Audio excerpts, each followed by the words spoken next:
So, first sight of the East is when Thomas Stanford Raffles arrived in the East, which is in Penang, Malaysia, when he was 24 years old. He was just married at that time to a woman named Olivia Mariam Raffles.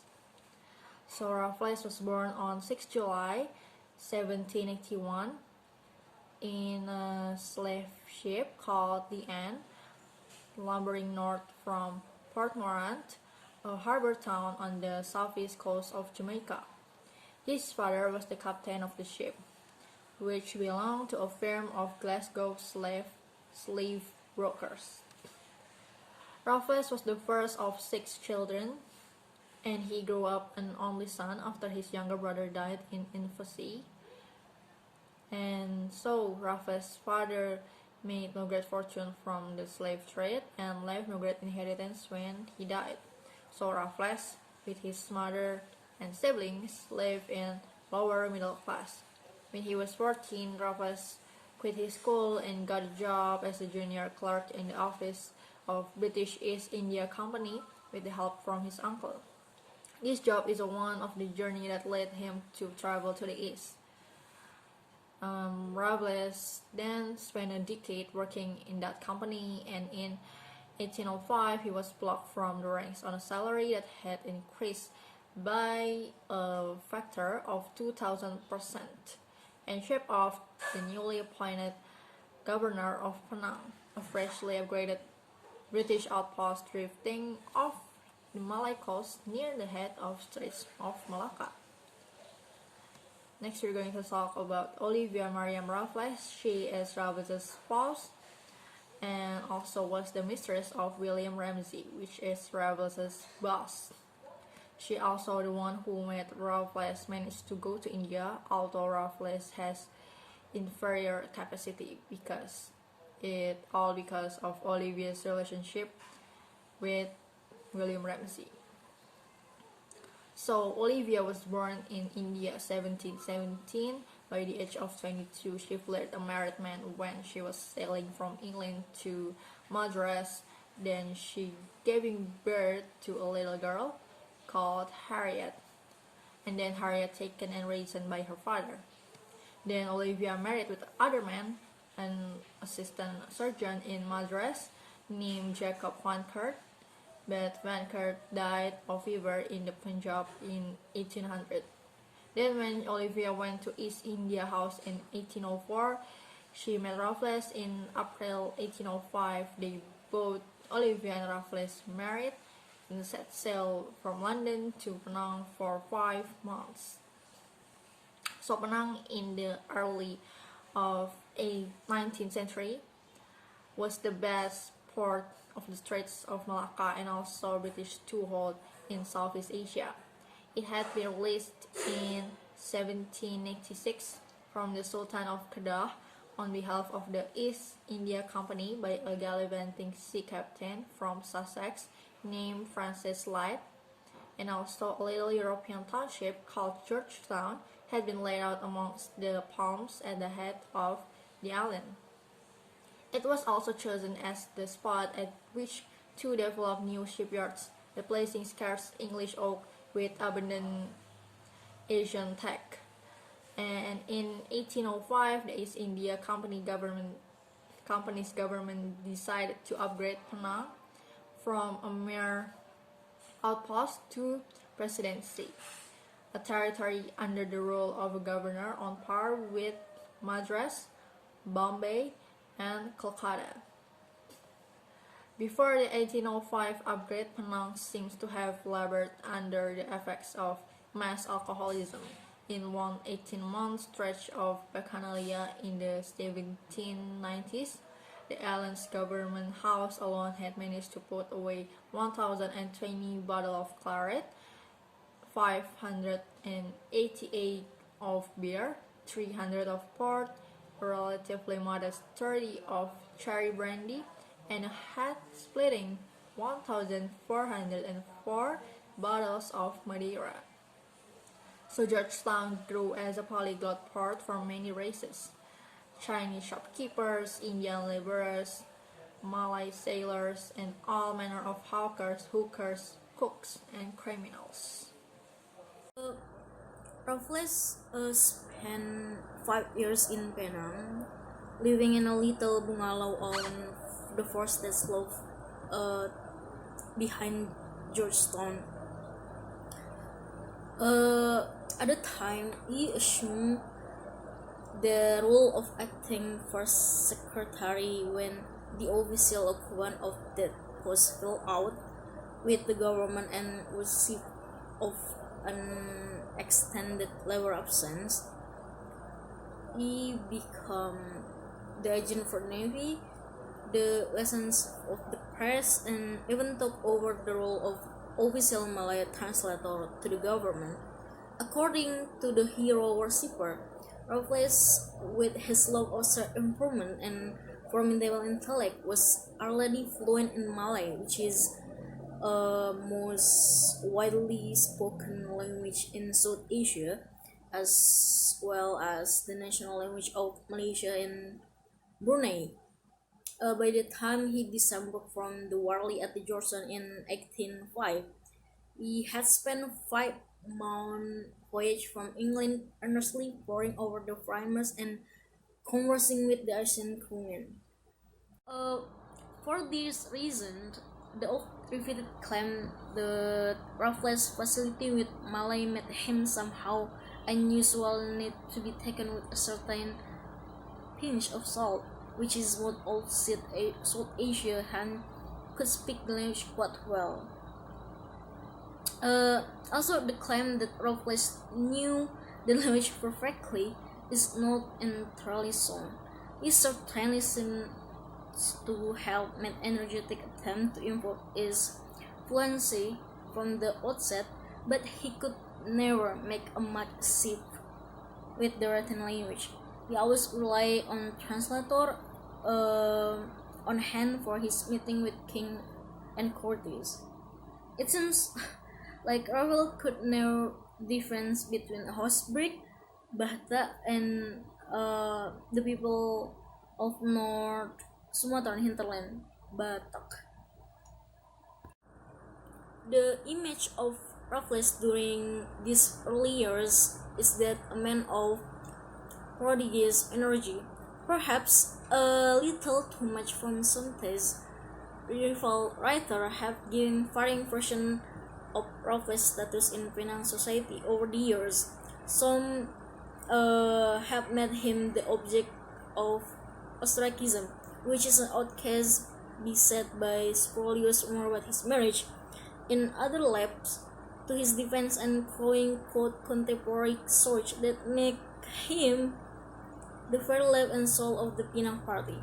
At a glance, the two versions seems contradictory, but in fact, they probably both represent the truth. Besides Raffles, there are also British that land in Penang, and he was John Caspar Leyden. He landed in Penang on 22 October 1805 in a parlous state of health. If Raffles' own journey from the deck of a slave ship to promising post in South Asia had been an unlikely one, then Leiden's trajectory had been positively fantastic. He was born in 1775 in the village of Denholm on the bank of the Teviot River in the low hills of Scottish border, and his father was a shepherd. Um, he gaining his medical doctor in double quick time, and Leiden out as some kind of genius. In early 1803, he was over medical was in Madras, and in August at the same year, he will arrive in Madras, where he placed in a charge of the general hospital, and he was the only European on board the leaky little ship, owned by a person, mastered by an Arab, and crewed by a gaggle of Maldivians prodigiously addicted to source curry. Research and certification Leiden note in his journal that very much question if ever Sinbad the Sailor sailed with a more crusade.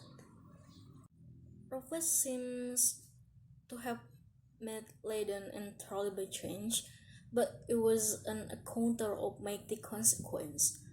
As the poet gradually recovered his health under the Raffles rule, very intellect and flashing dark eyes met. As a self-schooled oath, Raffles could quite easily have resented the host's plethora of degree, but instead he was utterly beguiled by Leiden learning. He doted on him, he sat at his feet and heard tell of Eastern philosophy and of Asian literary tradition every bit as convoluted and complex as the Greek. Very quickly, Raffles, with his as yet imperfect knowledge of the Malay language and his casual interest in legal history, was all set on becoming a great Orientalist scholar. He even sent a request back home to England for a Hebrew dictionary. Almost certain, sometimes during the joyous month of Leiden convalescence, that Raffles first took serious notice of the name of a long island, 1,000 miles to the south.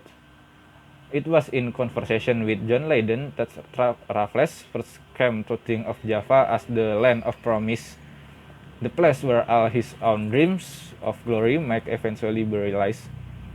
Leiden began penning love letters after he recovered, declaring Olivia a living saint capable of the sublime miracle, and putting the finishing touch to his dirge of the departed year.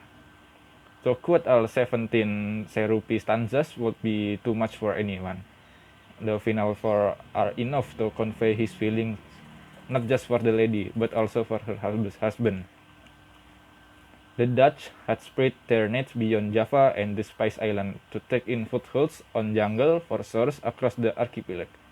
But the cost of maintaining an ever-expanding network of residents and military outposts was enormous, and as the outgoing had spiraled over the course of 18th century, the returns had dwindled.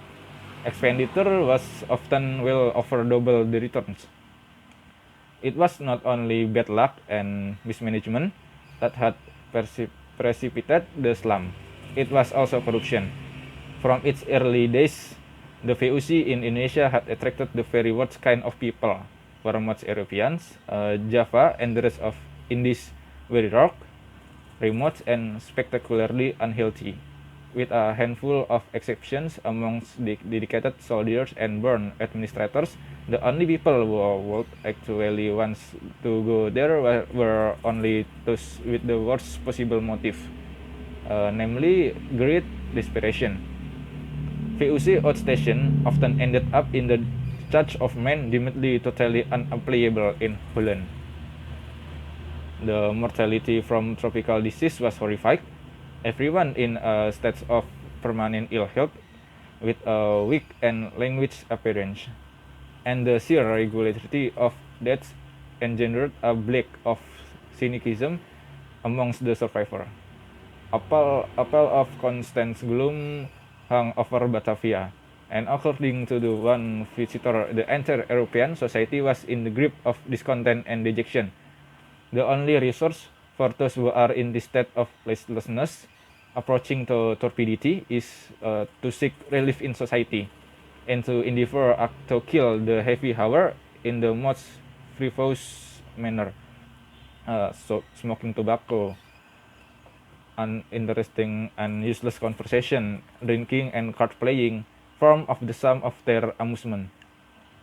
When Napoleon invaded Holland in 1794, one of the first things his new Republican administrator had done was to take a close and critical look at the VOC account, a 200 years old trading corporation that had been racking up enormous debts. On the very first day of very first year of a brand new century, The VOC was officially disbanded and its asset transferred to the Napoleonic Dutch state. Gilbert Elliot, the first Earl of Minto, had arrived in Calcutta in 1807 as the most powerful Briton in Asia, the 8th India Company Governor General, a middle-aged Socket man with a bushy but exemplary career behind him. He had been chosen by the board of director as a safe pair of hands to put right the carnage work by his nightmarish predecessor, Richard Colley, the Marquis Wellesley, an arrogant hothead who had staked the company debts. One of Minto's earliest initiatives on arrival in India was to encourage the learning of local language among British administrators. In the monsoon months of 1810, Thomas Stamford Raffles visited the hub of Britain, Nascan Empire in Asia for the first time. A rickety country ship had carried him to Calcutta, and once he disembarked on the banks of Hooghly, he enjoyed a joyous reunion with John Leyden. As one of the most promising young civil servants in Penang, and as a man with a personal recommendation from Leyden, it was surprisingly that Sir Raffles was granted an audience with Governor General. Raffles at once drew his lordship attention to Java by observing that there were other islands worthy of his lordship consideration beside the Moluccas, Java for instance. Lord Minto said, "Yes, Java is an interesting island. I shall be happy to retrieve any information you can give me concerning it." Okay, thank you. My name is Muhammad Taufik and I'm from Group 2. And today I want to explain more about Tim Hannigan book Raffles and the British Invasion of Java. First is this passage, written much later, is Raffles at his mathematic worst. His apologies have engaged in semantic spin doctoring over the years to claim that he really means something quite different but his version of Genesis in Java project. But the inference is obvious as it is absurd. He, Raffles, a talented but relatively lowly secretary from the most obscure of the companies for presidencies, had been entirely responsible for planting the idea of invading Java in insulting to Lord Minto. The idea of invading Java general, aside from everything else, by old India hands, since Thomas Raffles was in short trousers, as an abortive attack on Batavia had actually been launched back in 1800 when he was still filling in the account book in the Leadenhall Street. Even while he was actually in India in 1810, offering his suggestion to plotting with Leiden, Lord Minto received a detailed memo from the company secret committee. Napoleon had now completed the total annexation of Holland, it told him, and he was proceed to the conquest of the Java the earliest possible opportunity. And scrutinizing anticipatory glance Minto cast at Raffles on the mention of the island was not of a man hearing a novel idea for the very first time, but that of well-informed political recognition a sparky young talent who might have a key role in a project whisper of which had long been heard of the monsoon wind. But whoever really came up the idea Raffles knew found himself in possession of an exciting new job. It was time to say goodbye to Penang and to move one step further south towards the land of promise. No naval assault on the Java could be contemplated until the southern months of the southern monsoon had passed. But in the meantime, Raffles would be employed as a forerunner of invasion, the intelligent gatherer sent to scout of the ground. And a grade of chief of a George's letter paper for writing missives to the sultans and rajas of Indonesia, and provided with all manner of rich kills, satins, guns, and gifts to offer them as briefs. Malacca, a steamy port 2050 miles south of Penang, was the perfect listening post for a man looking gather news of happenings of amongst the island. It stands on the eastern shores of the narrowest section of the strait. The bear is named the forest of the Malay hinterland sprawl behind it, and on the far side of the Milky Channel Sumatra and the Silok hands in a mesh of mangrove girt islands and the pirate hideaways. If you visit Malacca sometime in the final of month 1810, you would probably have found Raffles earnestly quizzing some white turban sailor from Sulawesi or some batik-clad emissary from Sumatra. Native scripts in the slate blue jackets would been scribbling away in Jawi, writing replies to far off Rajas. Olivia, in some dim corner of the house, would have been tirelessly quizzing the servants in the quest to improve her language skills.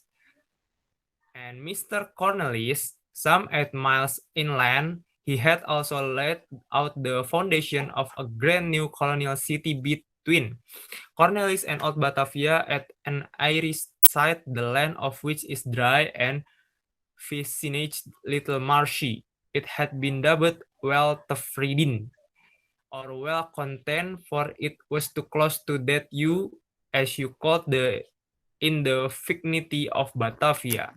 More important, however, 52 Daniels had also ordered the biggest construction project Java had been since temple building heyday of the 8th century. The Napoleon direct orders forced an 888 mile highway, the entire length of the island, connecting Batavia with all colonial port of the Pasisir, called the Grote Postweg, or the Great Post Road. The north, in Malacca, Raffles scraped together all there was to be known about these goings on and about much else besides. The report he wrote ran to hundreds of thousands of words. Every scrap of information about Dutch territories, about Dandel's road and fort building project, about agricultural and administrative system in Javanese hinterlands, about the archaic stratification of the native courts, about trade winds and sailing routes, and about role of the Chinese immigrants in Indonesia. As well as in intelligence gathering work, the propaganda campaign had begun. Hoary old tales about VOC Perdivi in the days of the spice trade were those of the Polish up. Word of slavery and torture in Batavia was spread, and Daendels, the thundering marshal, was made out to be a monster. Lord Minto declared to him that none of the wars the Roman pro-consul ever vexed the scourge the provinces. To descend to for control with more exhaustion and cruelty than his villain.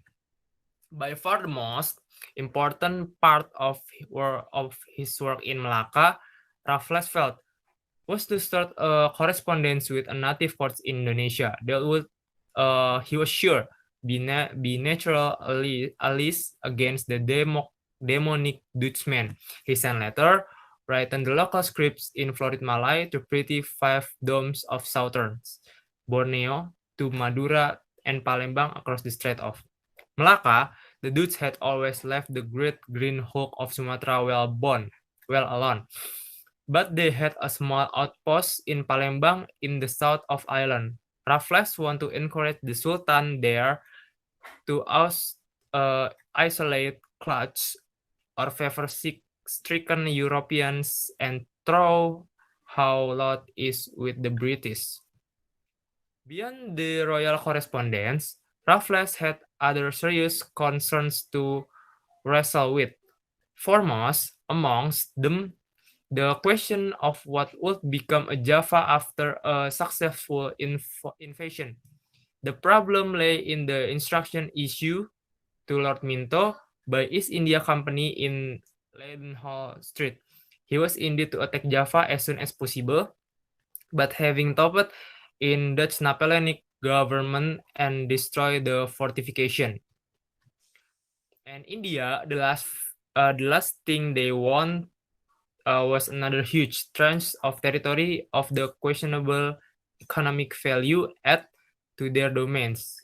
But the idea of leaving Java to the native horrified Raffles, he had envisaged a new Eastern Empire for Britain with himself and Leiden gallivanting through its palm grove as lords of all they surveyed.